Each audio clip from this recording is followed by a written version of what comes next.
It's time to take a ride on the Steelers Afternoon Drive with our co-hosts, Alan Saunders and Zachary Smith.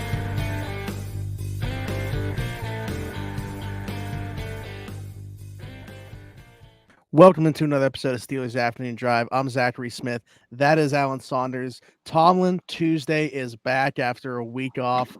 I feel like everybody should be in a good mood after hearing our intro. Maybe Mike Tomlin needed to hear our intro or something today because it didn't seem like he was in a great mood during today's press conference. And we knew one of the first questions he was going to be asked, Alan, was Broderick Jones, Dan Moore. More on that topic. I don't know that we gained a whole lot of clarity into who actually we expect to see at this point in time on Sunday. No, I think if anything, I'm less clear about what their plan is because, right. I guess, Mike Tomlin could have said, like, Dan Moore's our guy. He's been a veteran. He's been here. He didn't do anything to lose his job. He's been good enough the first 4 weeks. We've been happy with what we've gotten out of Dan. Dan's a great veteran and a leader of our line, and we don't want to go away from him at this point. He said none of that. He also could have said Broderick Jones is a first-round pick, and it's inevitable that he's going to start eventually, and, it had to be sometime.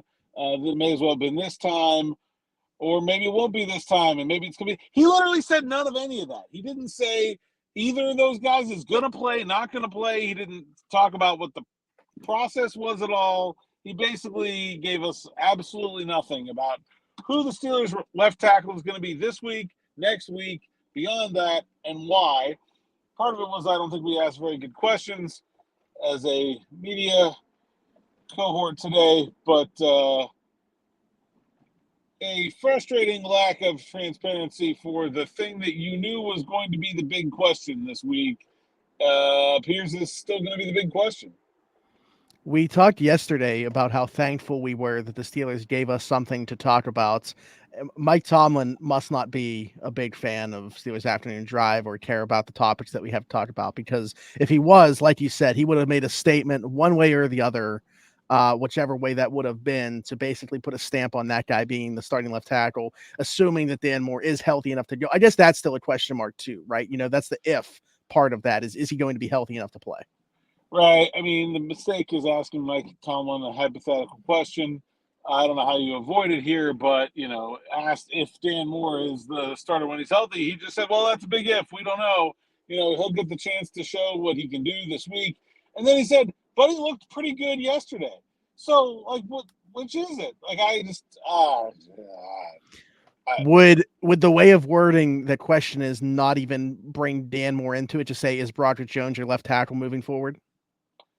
Yeah, probably. I mean, that at least kind of look. You have to ask questions to coaches like you're a Patton on the battlefield planning a pincer maneuver. You can't give him the out over here. You can't give him the out over there. You gotta keep him hemmed in and contained. I guess maybe if I was going to use a football analogy, it's like rushing Lamar Jackson. You can't give him any escape routes. And I don't think we did that. But we shouldn't have to do that when it's about the thing that is the obvious question that there's no reason for there to be a lack of transparency about. Just tell us what you're going to do. And do you think the Rams are over there? Oh my God, we don't know who the Steelers are going to start a tackle. I doubt they care. It's not any advantage to them to be planning for one or the other. Or maybe if that's what it is, just say that. I don't, say, hey, I know who we're going to start, but I'm okay with the Rams preparing for both, so I'm going to let you guys find out on Sunday. I would have a lot more respect for that answer than what we got. It almost feels like, and this is totally in speculation land, but hey, Mike, if you don't want me to be in speculation land, you can just answer the freaking question next time. It honestly feels like there's some mind games being played here. Maybe he's seeing how Broderick Jones reacts to being put back on the second team. That feels like as reasonable of a speculation as I can come up with right now. That was like, Windhorse, Brian Windhorse, ESPN. Something's up in Pittsburgh. But I wanted to ask you, because you even put out before, I think it was your first thing. Actually, it was before Tomlin spoke about their depth chart still having Dan Moore Jr. at the top and why you wouldn't read into it. Why was that the case that you said you wouldn't read into it? Was it just because it was before Tomlin spoke and something could have changed then? Because the depth chart doesn't mean anything. It literally does not matter what they put on the depth chart. I could be starting at left tackle, and they wouldn't have to put that on the depth chart. It doesn't matter. They can play what they can write whatever they want on that depth chart. It doesn't mean anything. So I don't ever take any stock in what it says. Basically, it just is meaningless to me. So, gotcha. And is when they return to practice, say it is whether it's Dan Moore, the first one out there, or Broderick, do you think that will be a good tell, or do you think like we have to wait until further into the week to really be able to read into who it is that's going to start at left tackle? I don't know, man. This is going to be a mess all week. I assume probably going to Mike Tomlin. NFL makes their coaches be available every day, but Tomlin usually only talks on Tuesday unless we specifically request him. And it's like a thing where you generally don't want to request him unless it's something that needs to be talked about. I feel like we're going to get there this week. I don't understand what's going on at tackle. I'm not sure that we're going to have any clarity unless one of the players is yep, it's me, I'm starting. I don't know. I don't see any other way that we're going to know what the heck is going on. Yeah. Yeah, I'm curious to see how it plays out. I'm one of those people that try not to read into anything that's actually said, I don't think that I will be upset with the decision until I actually see it being Dan Moore Jr. over Broderick, at least from a fan perspective. I don't really care what is said, but again, as we get further into the week, we're going to have some clarity on that. Anything, we've kind of touched on it before we started recording, not a very eventful, press conference. You could say that a lot about Tomlin, but it really didn't give us much of anything here today. It's a little combative. More than usual, I think. And probably a part of that is, when you have the same problems over and over again, you get the same questions over and over again. And it's clear that you don't necessarily have the answers for them, or else you would have fixed them. But that's just the way things go. I think, the question about his offense is guys who've been here a lot of well, you scored 17 points last week. Gonna keep asking until it changes. There's, we're 2 weeks away from promised big changes by the head coach. And so you better believe there's gonna be changes. And I gotta be honest, I haven't seen any. I don't think there's a problem with there not being changes. I think a perfectly fine answer was there's nothing wrong with the plan that we put in place. We're not executing very well. It just is about hammering down the details, continuing to work at it, chip away, blah, blah, blah. I can come up with an answer that I think is the right answer that does not involve big changes to what the Steelers are doing. But that is not what Mike Tomlin said after that loss to the Texans. Yet here we are. Yeah. I don't. I can understand his frustration, but until either we see some changes or the offense does something different, I expect that those are going to keep coming. I would agree. Yeah, you mentioned the word combative. Friend of the show, Chris Carter, asking him about the amount of yardage they've given up to top receivers. I believe they're 8th in the league in terms of receiving yards allowed. He said, I'm not concerned about obscure stats like that at this juncture. Keep watching. Seriously, I'm really not. Our objective is to win. Not so sure that I would classify that as an obscure stat, but I will say this to sort of defend Tomlin there is I don't really care where a team ranks after 5 games. I don't either. Football is a small sample sport in general, but 5 games is really hard to learn much about what a team is doing statistically compared to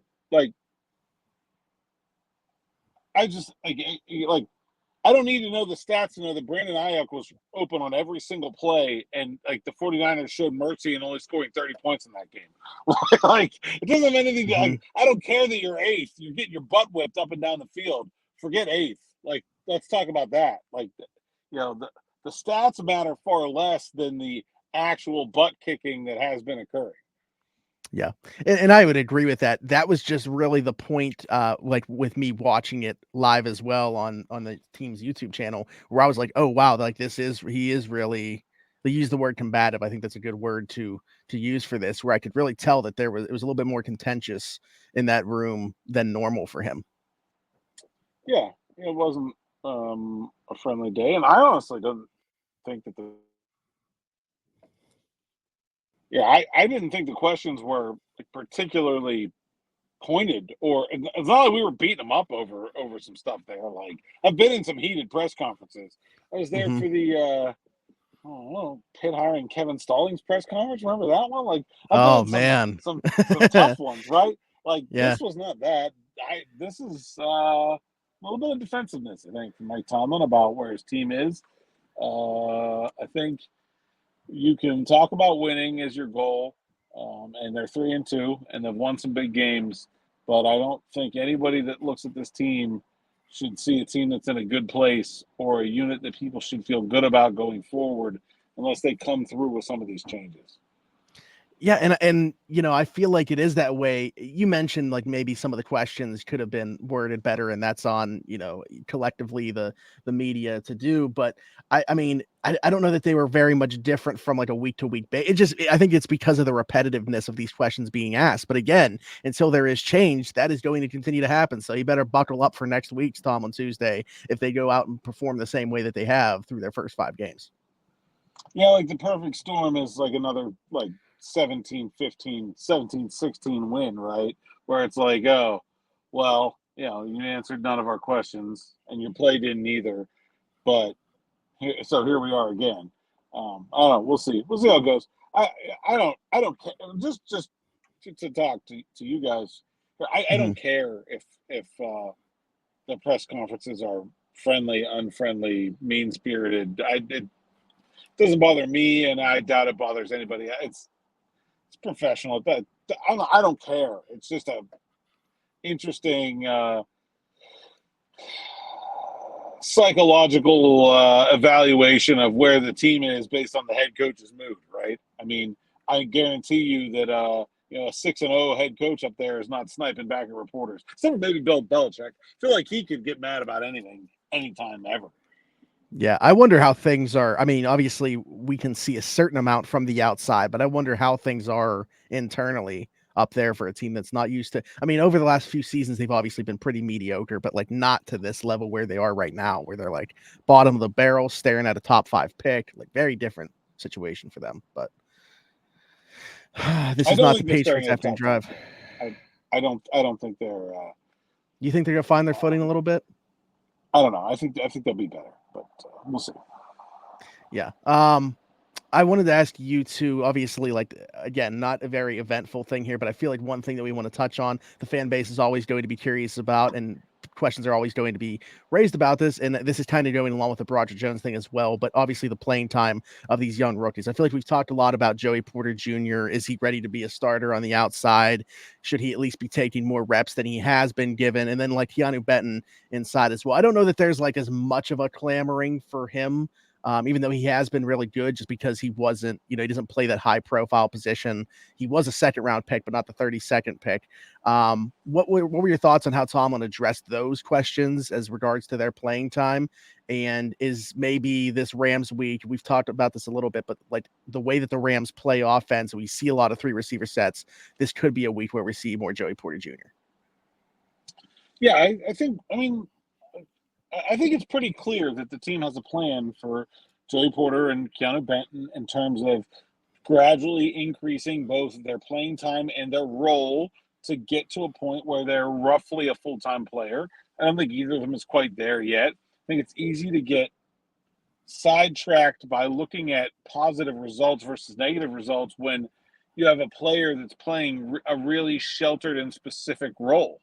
It's like if we think Zachary Smith is really good at hosting the Steelers afternoon drive for 1 hour or 1/2 hour on weekday afternoons, and that's like, let's make him the program director for a New York City radio station. It's like, well, no, like Like, just because you're doing good in your little like piece doesn't mean that you're ready for all of it yet. Like there's steps to this growth, and we're seeing the steps, and they're working. And I think it's mostly like, here's the thing. For about 90% of the things that you're frustrated by Levi Wallace and Patrick Peterson doing poorly, if Joey Porter was put in those positions, would be doing just as poorly, if not worse.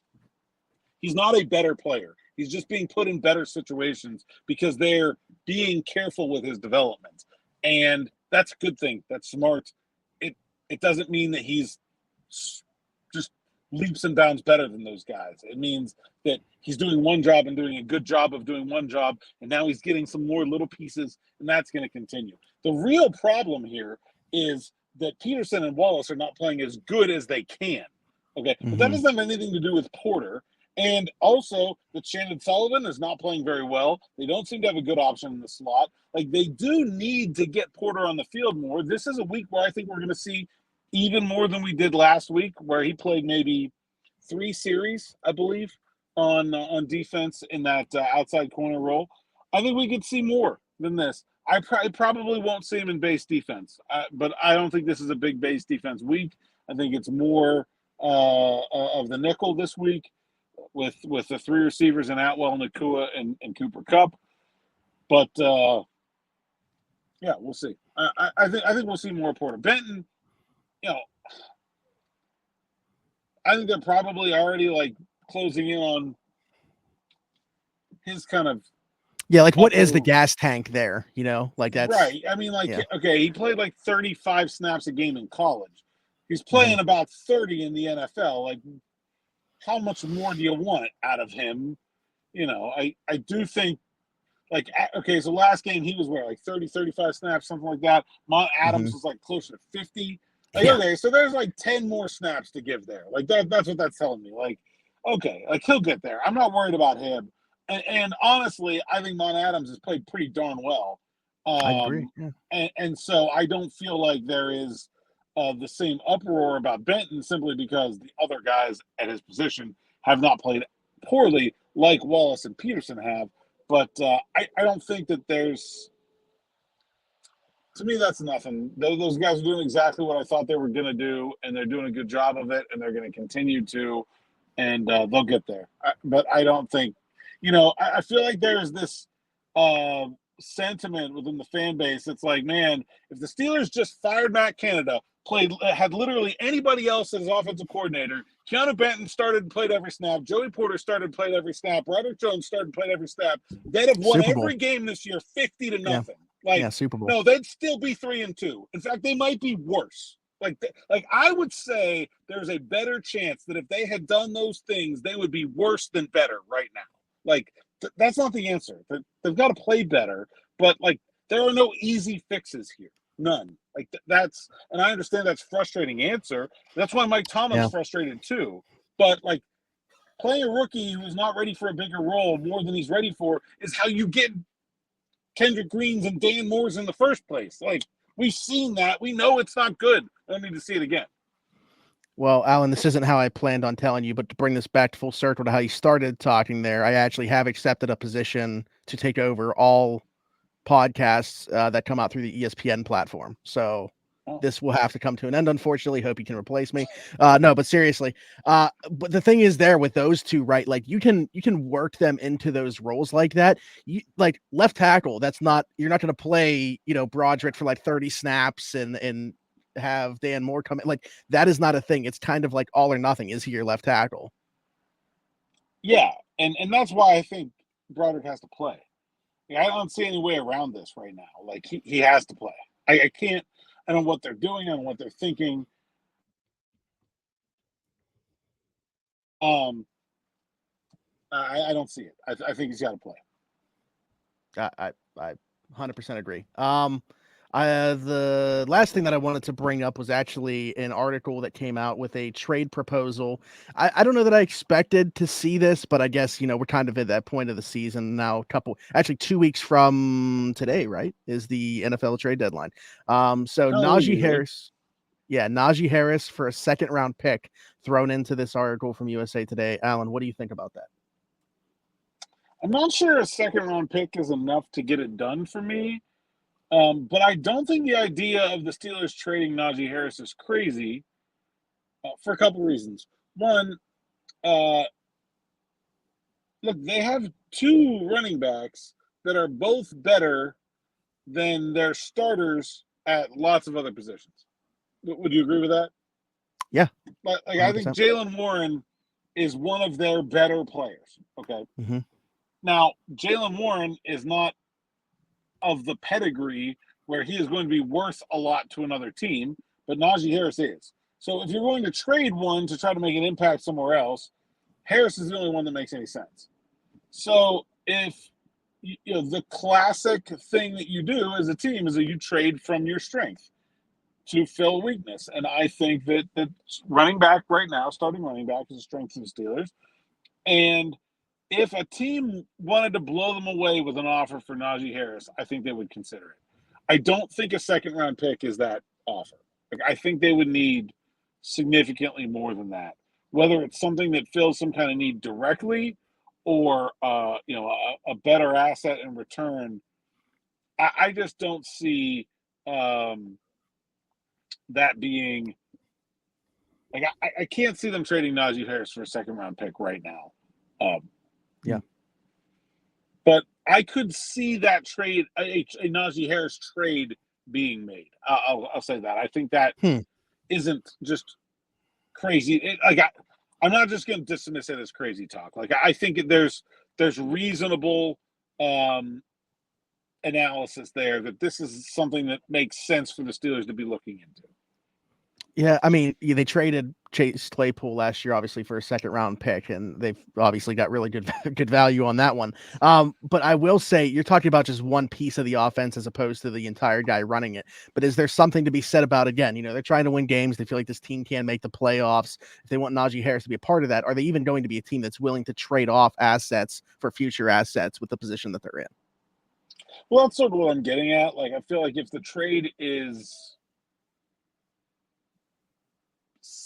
for a player instead of a draft pick, I think it changes it changes the way it goes a good bit, or it's a player and a draft pick, right?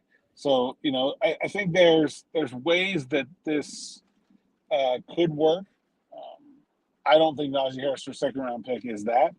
But if you get a good enough offer, I think the Steelers are not in a position where they're having so much success as a team that they should just dismiss it outright because it involves trading their – like, if somebody wants to trade a pick that we think is going to be a top 15 pick for Najee Harris, even if you're not replacing him on the roster, you're just trading away your starting running back while you're well within playoff contention, I think you probably just do it and say, we'll figure it out. Like, there's not a better way. They're not having so much success that I think they can afford to just outright dismiss potential trades. Yeah, I think that's a good way of putting it, and I would agree with that. I do want to. So we had a comment. I thought that was interesting because I wouldn't have thought about this. Kind of goes back to like QB preference, and again, I don't know that we'd have an answer on this, but I didn't know if you just wanted to share your opinion or weigh in on it. Do you think it's possible? And this comes from Colton Abbott 7012 on YouTube. Do you guys think putting Dan Moore back to tackle could be something that Pickett suggested? Could he possibly feel more comfortable having the veteran that he's had over there for more of his career than not over there? This could be a stretch, but figured I'd ask. I doubt it. It's possible, but I kind of doubt it. I just don't think that, first of all, that Kenny is in a position with his own play and within the team to be making recommendations or requests about other positions. And then I also don't feel like Broderick, like, for the quarterback to step up and say, hey, I don't want that guy protecting my blind side, I'd have seen a lot worse out of Broderick Jones than I've seen so far. Like, he has been a work in progress in terms of pass protection. There's no question about that. There will be mishaps from time to time if he plays. There's no question about that either. But it's not like, I feel like like Kenny couldn't survive Broderick Jones being a starting left tackle, like I think it'd be okay. It's not, and it's not like Dan Moore is playing so well that you just can't replace him. I mean, he's been fine against good competition. There's nothing wrong with how he's played so far, but it's not like he's been so good that you just could not fathom him not going back in the lineup either as a player. So I kind of doubt that Kenny's into this. Let me give you another scenario, though. I know Okay. you're a man of all seasons here. You've seen Moneyball, right? Mm-hmm. Yes. Like, I am just envisioning a conversation in a hallway between Omar Khan and Mike Tomlin. Like, I think you should play Broderick Jones at left tackle, and Hatterberg at first base. Like does this end with Dan Moore getting traded for a 4th round pick? Like, I'm not saying that that's what's happening. I'm just saying I can envision some conversations like that happening, certainly. Mike Tomlin be like, "Oh, I'm going to play Dan Moore," and then Omar's like, "Well, you can't because I just traded him for a 4th round pick." Yeah, great stuff there. I can see that. I can see that. Yeah, absolutely. I think that we got everything that we wanted to cover today. Unless you got anything else, Alan. Let's see. No, I think that was pretty much it. I asked. Let's tease. We've been teasing. Okay. Yeah. I asked Mike Tomlin about Minkah Fitzpatrick last question press conference, Mm-hmm. and got a non-answer about why he has 0 interceptions and 2 passes defended through 5 games, 4 of which he's played every single snap, and whether the changes to the way that the Steelers have used Minkah Fitzpatrick mean that teams are just going away from him. And is he okay with that? Is that a trade-off they're okay with? If the ball's just not getting thrown towards Minkah, he can't make splash plays, but he's taking away a part of the field. I got no answer. Tomlin basically said that Minkah's splash plays will come and that he's not concerned about 5 games, which is a perfectly fine answer. But is it correct? I am not sure about that. So we're going to talk about that tomorrow. I'm writing that story tonight. We're going to talk about that tomorrow. And I plan on bringing a friend who chimed in after me to ask a follow-up question there. Greatly appreciate the dear Chris Carter. And he also got nowhere on his follow-up. But we're going to bring Carter in, and we're going to talk about Minkah and the Steelers and why they're not getting all-pro play out of their all-pro safety right now. Yeah. And last thing, Alan, give a shout-out to Pat Damp, who commented and said, "Boy, just 2 handsome fellas talking ball." Pat Damp is trying to butter me up for more playing time on our hockey team. Which actually, I know that's not true because we played last night with 8 guys, and I hurt badly right now. So nobody wants more playing time. Pat, certainly no exception, but Pat's a good dude. He is on the Locked On Penguins podcast. Mm-hmm. And you all should check that out. Good dude, knows hockey, works for KDKA as a producer, and is occasionally my center, which is fun. There we go. Alan, other than in this league that you were talking about next to Pat Damp, where can the people find you? At @Saunders_PGH on X, at PGH Steelers Now is the site's account on X, SteelersNow.com. That's where the words live. Read them so I can get paid. Sign up for SN Plus. Derek Bell has an article about Deontay Johnson's return and what it means for the Pittsburgh Steelers. But you need to be a Steelers Now Plus subscriber to get that. Sign up for SN Plus and use my promo code Allen10. Get 10% off of an annual subscription. And you can read all the best stuff from Derek, myself, and Nick Faribaugh. And like and subscribe to the YouTube channel, and we'll have another party when we get to another big fat round number of YouTube subscribers. So thrilled with the response to our 10,000 celebration the other day. And hopefully we can keep the momentum rolling. Boom. Like Alan said, like, subscribe. Also hit that notification bell so you guys know when a new video is posted on the channel, whether it be this podcast, practice sights and sounds, player clips, whatever it might be. All the content right here. If you were listening somewhere else, be sure to leave us a 5-star review there as well. Subscribe over there. Do all that good stuff. I am Zachary Smith, PGH, and for Alan Saunders and myself, thanks for jumping in and taking another ride on Steelers Afternoon Drive.